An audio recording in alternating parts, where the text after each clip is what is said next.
Você já sentiu um frio na barriga antes de uma reunião importante? Ou percebeu que quando fica ansioso, seu intestino muda completamente? Tem gente que fica preso, tem gente que precisa correr para o banheiro, tem gente que sente estufamento, gases, desconforto, enjoo, ou até aquela sensação de que o corpo inteiro ficou desregulado. Isso não acontece por acaso. O intestino é chamado de segundo cérebro, porque ele conversa com o cérebro o tempo todo. E essa conversa pode influenciar a digestão, o humor, a fome, a saciedade, a energia, a imunidade e até a forma como você reage ao estresse. Nesse vídeo, você vai entender por que o intestino recebeu esse apelido, como ele se comunica com o cérebro e por que problemas intestinais podem afetar muito mais que a barriga. E fica comigo até o final, porque existe um erro comum na rotina de muita gente que pode bagunçar essa comunicação sem que a pessoa perceba. Para começar, pense no intestino como um grande central de comunicação dentro do corpo. A maioria das pessoas imagina o intestino apenas como um tubo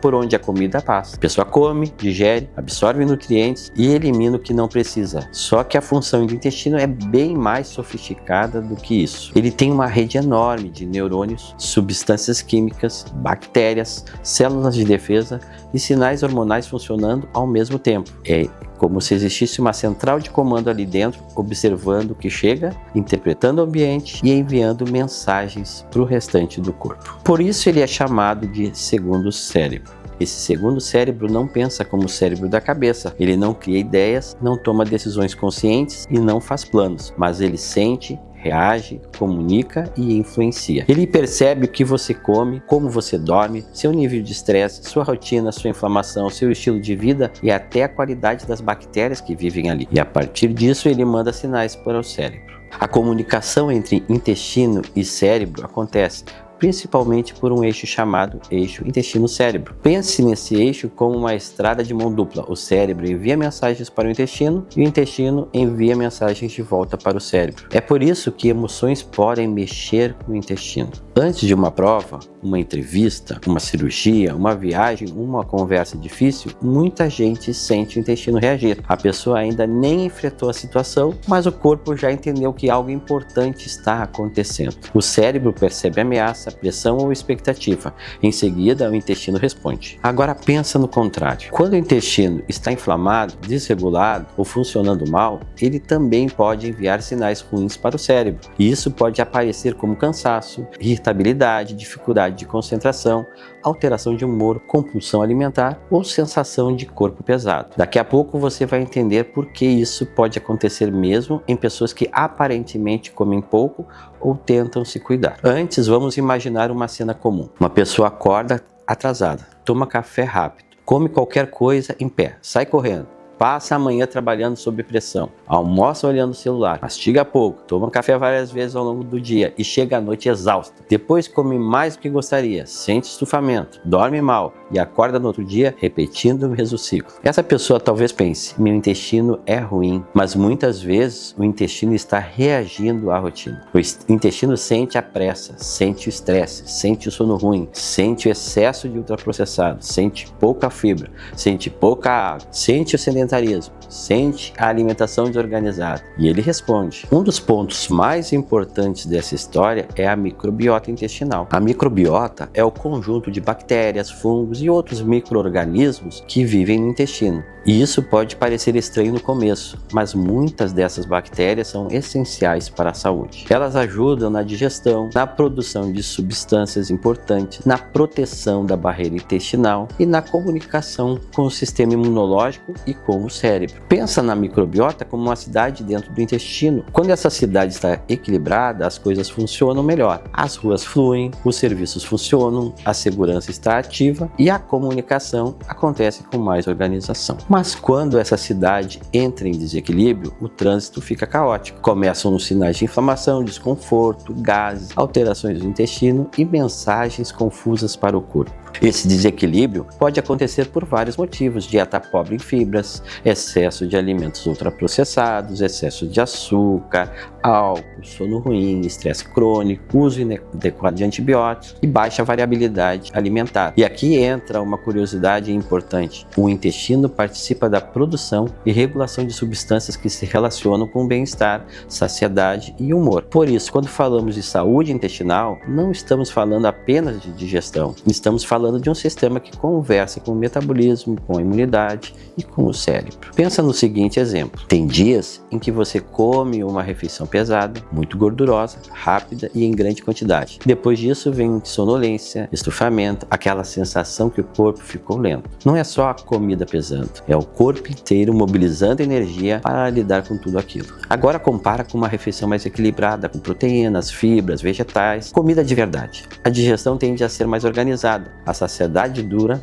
mais e o cérebro recebe sinais diferentes. O prato conversa com o intestino e o intestino conversa com o cérebro. Muita gente quer resolver o intestino com um chá, um suplemento, um probiótico, uma cápsula, uma dica isolada. Pode até existir indicação em alguns casos, mas se a base continua bagunçada, o resultado costuma ser limitado, porque o intestino não vive separado da pessoa. Se o sono está ruim, se a alimentação é pobre em fibras, se a pessoa vive estressada, se não bebe água, se mastiga correndo, se fica o dia todo sentada e se come em horários completamente desorganizados, o intestino vai continuar recebendo sinais de desordem. Se esse conteúdo está sendo útil para você, aproveite para se inscrever aqui no canal. Aqui eu quero te ajudar a entender melhor o seu corpo, seu metabolismo e os hábitos que influenciam diretamente sua saúde. Agora vamos para uma parte essencial. Como perceber que o intestino pode estar pedindo atenção? Alguns sinais são bem claros: estufamento, gases em excesso, intestino preso, diarreia recorrente, dor abdominal, sensação de digestão lenta, azia, muito desconforto após comer e mudança constante no ritmo intestinal. Mas existem sinais menos óbvios que muita gente ignora: cansaço frequente, irritabilidade, vontade intensa por açúcar, sensação de inflamação, pele piorando, queda de energia depois das refeições, dificuldade de concentração, alteração de humor sem uma explicação clara. É claro que esses sinais podem ter várias causas e precisam ser avaliados com cuidado, mas o intestino pode fazer parte dessa investigação. O corpo raramente manda sinais isolados, ele costuma contar uma história, e quando você começa a observar essa história, tudo muda. Por exemplo, a pessoa percebe que sempre fica estufada depois de comer rápido, ou que o intestino trava quando dorme mal, ou que a ansiedade piora junto com o desconforto abdominal, ou que quando passa alguns dias comendo mais comida de verdade, bebendo água e caminhando, o intestino melhora. A primeira mudança prática é mastigar melhor. Parece simples demais, mas faz diferença. A digestão começa na boca. Quando a pessoa come rápido, engole pedaços grandes e mal percebe o sabor da comida. O restante do sistema digestivo precisa trabalhar sob pressão. A segunda mudança é aumentar a presença de fibras, principalmente por meio de vegetais, frutas, legumes, feijões, grãos e alimentos menos processados. A fibra serve como alimento para as bactérias importantes do intestino e ajuda no funcionamento intestinal. A terceira mudança é cuidar da hidratação. Sem água suficiente, o intestino pode ficar mais lento e a digestão pode se tornar ainda mais difícil. A quarta mudança é reduzir a alimentação automática. Comer mexendo no celular, respondendo mensagem,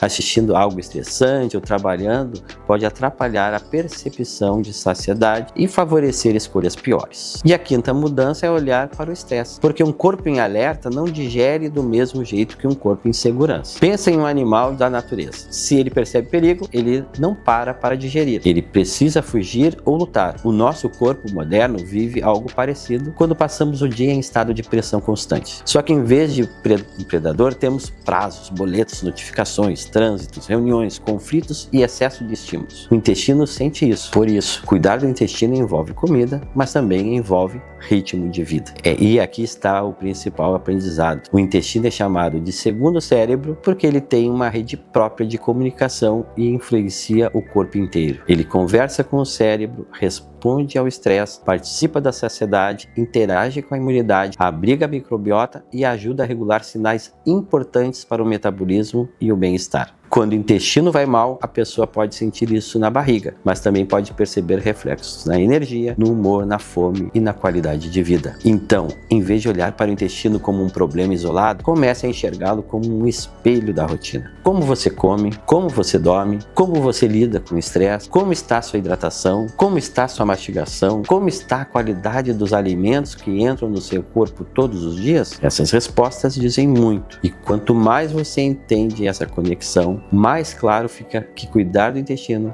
pode ser um passo importante para cuidar do cérebro, do metabolismo, da saúde como um todo. Espero que você tenha entendido porque o intestino é chamado de segundo cérebro. Se você ficou com alguma dúvida, me chama no meu Instagram ou envie aqui nos comentários que eu respondo você. E não esquece de deixar o seu like e se inscrever no canal. Até o próximo vídeo.